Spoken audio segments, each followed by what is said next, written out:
Welcome back, everyone. I'm Rebecca Weber. You're watching Better for America, and we're live at CPAC.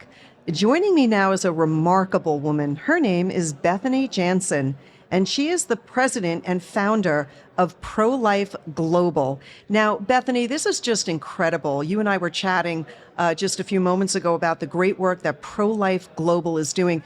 Tell our great listeners what made you form this and some of the initiatives, how it all came about. Yeah, absolutely. Great question. So first of all, we started actually in Uganda. So Uganda and Kenya, there were some European pro-life student leaders and American leaders that came to train high school students how to start some of the first pro-life teams in their high schools in the whole country.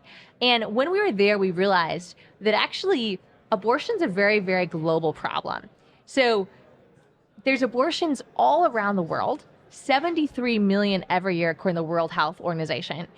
Years ago, when I was in college, I did a study abroad in China, and I found a Planned Parenthood. I saw one just on the side of the street in Beijing. And I thought to myself, I think I never realized up to that point that actually it's a global problem of abortion. I always just had that America-focused view of A global industry. Yeah. We know in the U.S. there's 1 out of 3 babies, about 1 out of 3 that actually end in abortion, right? They're lost to abortion. It's about 1 million a year, which is crazy numbers that we have in the U.S. But when you consider the fact that 99% actually happen outside of the U.S., 99% of abortions, 73 million a year, right? So if there's 1 million a year in the U.S., 73 million a year, according to the World Health Organization, globally, as Americans, we have a responsibility to actually help also the rest of the world and to be aware of what's happening And what around the the left, world.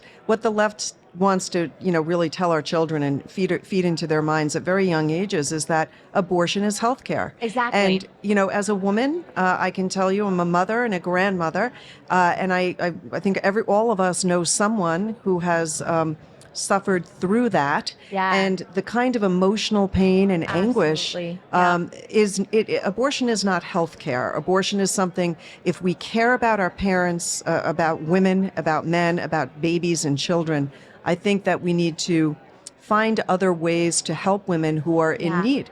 Because it does seem that there are many who are afraid, who don't have the financial support to raise a child.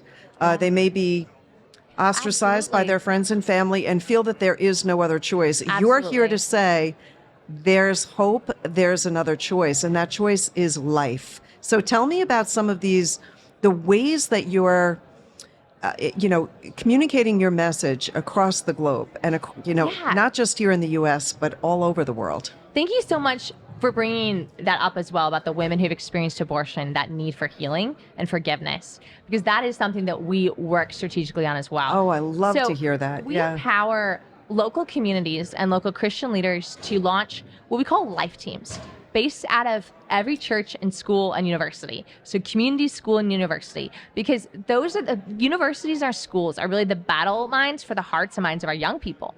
So the young people form a team. It's just like leadership structure, right? President, vice president, secretary. But then they do events. And the events are focused on reaching their peers, having conversations, asking, hey, what do you think about abortion? If they meet someone who they realize has experienced abortion, they can say, hey, you can find help. You can find healing. And we want to be there for you. And wouldn't you want to actually help other women in that same situation to know that they had the support they needed to get through? Wonderful. Some of our leaders in Kenya, actually, at the University of Nairobi, are fasting a day a week, taking that $1.50 they would have spent on food, and then going shopping the end of the week with a mom that they help to choose life so she has the food that she needs for her family. Wow. And I think that's what true sacrifice looks like. I think if we had and helped our young people in the U.S. to live in a similar sacrificial way to help the girls in their communities, to create a culture at our schools that it's not shameful to be pregnant out of school. It's not shameful to be a young mom, but to actually, and call our men, right? We have to always remember that it takes 2 to have a child. Don't forget about the fathers. Yes. Yeah. Yes. And it's so beautiful if we actually empower the men to be protectors and providers. Even if it's not your baby, listen, a girl who's pregnant, she's oftentimes very nauseous and she feels emotionally off, right? No wonder she feels like it's the end of her world. Right. She needs someone in her life who's a strong person who can say, hey, it'll be okay. We'll help you through this. If you need food, we'll find you food. If you need a job, we'll find you a job. If you need a place to live, because your parents get upset, we'll make sure you have a place to live. And if someone bullies you at school, I'm going to make sure that you're safe from that bully. So I know our listeners are thinking, how do I get at this information? Tell me where people can find these resources and more information to be better informed and to help those that they love.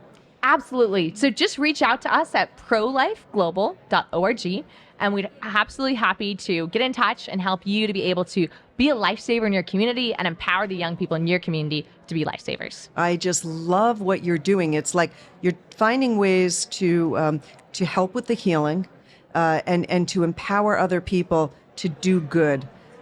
We've lost how many babies from abortion that have been recorded? What is the number? Do you know? We know globally it's about 3 billion. Unbelievable. Now, the US, it's about 65 million. So just think about that. I mean, for everybody watching, listening, just think about that. 65 million lives gone because a woman thought that she had no other choice. And there are some on the far left that want to celebrate abortion. We've got to pray for those people because that's the taking of a human life. They want to celebrate abortion. They want young people to say abortion is normal. I see signs. Abortion is normal. Abortion is safe. Abortion is necessary. Abortion is your right. Abortion is the taking of human life. And so here at AMAC, we so strongly believe in defending life from conception to natural death. So the work that you're doing, Bethany, is really just terrific.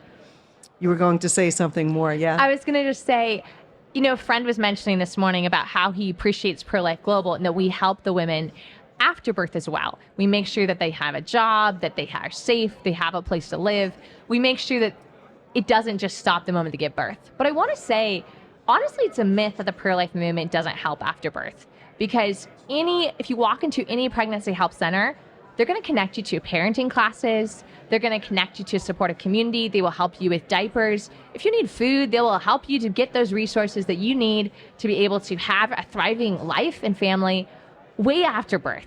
And so I think that's just so important for everybody to really grasp in their minds, right? The pro-life movement isn't just up to birth.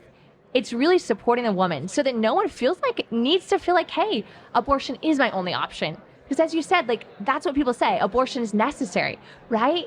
But is it actually necessary? We have a community that's ready to come alongside. And that's the message we need to all share with our friends and family and neighbors that, hey, someone, we will help no matter what that situation that they're going through is. Such a beautiful thing. Bethany Janzen, thank you. God bless you. We'll be praying for your great organization. And I'm so glad we had this opportunity to sit down and learn more. Thank you so much.